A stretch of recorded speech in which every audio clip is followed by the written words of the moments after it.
আসসালামু আলাইকুম, কেমন আছেন সবাই? আশা করি সবাই ভালো আছেন।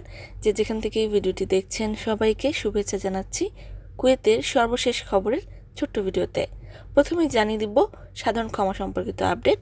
17 জুন 2024 পর্যন্ত সাধারণ ক্ষমা চলমান রয়েছে। এই সাধারণ ক্ষমায় অবৈধ প্রবাসীরা বৈধভাবে কুয়েত ত্যাগ করতে পারবে এবং জরিমানা আদায়ে বৈধ হতে পারবে। অনেকেই প্রশ্ন করেছেন, যারা কুয়েত ত্যাগ করবে সাধারণ ক্ষমায় তারা ঠিক কতদিন পর কুয়েতে প্রবেশ করতে পারবে?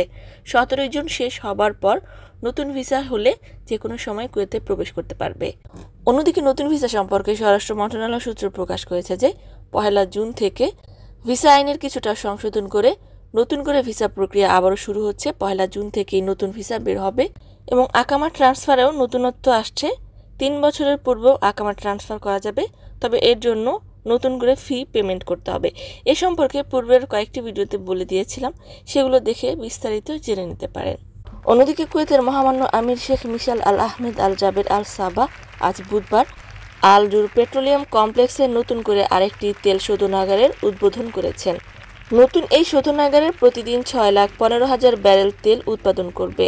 তেল শিল্প খাতে এই শোধনাগারটি বিশ্বের বৃহত্তম শোধনাগারদের মধ্যে অন্যতম হবে।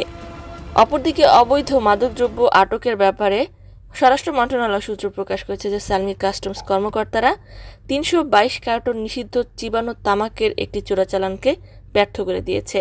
কয়েকটি ট্রাকের ভেতরে সালমি বন্দর দিয়ে এই মাদকদ্রব্যগুলো কুয়েতে প্রবেশ করছিল।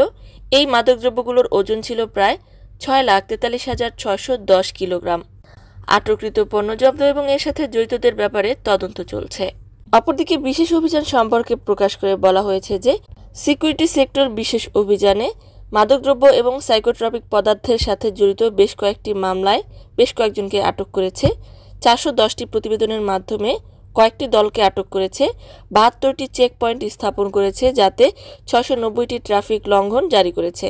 34 জন ব্যক্তিকে আটক করেছে। 10টি ওয়ারেন্টেড যানবাহন জব্দ করেছে এবং রাস্তায় চলাচল করা প্রায় 145টি ট্রাফিক মামলা পরিচালনা করেছে।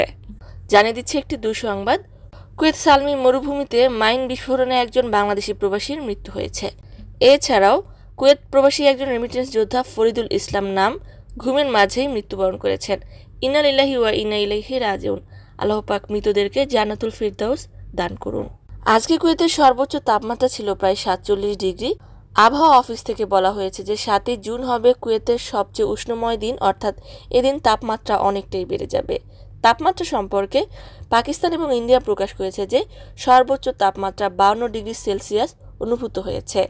সর্বশেষ কারেন্সি হলো কুয়েতি 1 দিনারে বাংলাদেশি 385 টাকা।